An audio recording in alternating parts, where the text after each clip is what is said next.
The document from the Nonpartisan Congressional Research Service, CRS, states that the decision to reduce staffing from more than 50 diplomats to a maximum of 18, due to a mysterious illness that has affected 26 officials and family members, overwhelmed those remaining at their posts.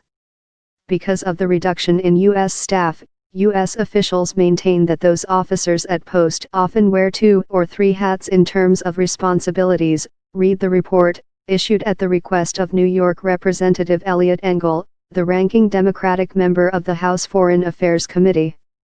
While diplomatic and humanitarian visas are being granted, Americans in Cuba can only expect emergency services, the report said.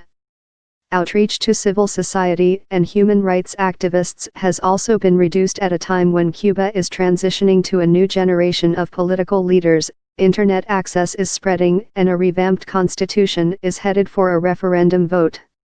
The U.S. State Department announced this month that the few remaining staff would be assigned for just a year instead of 2, making it difficult for the continuity of operations and familiarity with working in Cuba, the report stated. The U.S. Embassy in Havana was not immediately available for comment on the report. Not a single refugee visa has been issued so far this year as the processing office is closed, the report noted.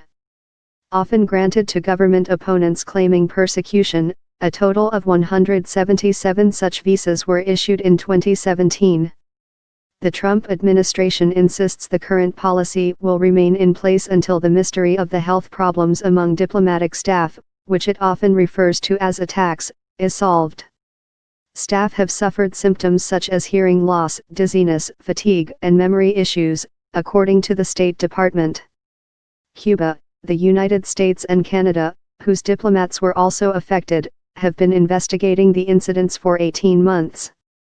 China has now joined the inquiry after a few U.S. diplomats there came down with similar symptoms this year. Paul Hare, a former British ambassador to Cuba who lectures at Boston University's Pardee School of Global Studies, said U.S. staffing was enough to monitor Cuba, but not carry out more labor-intensive activities.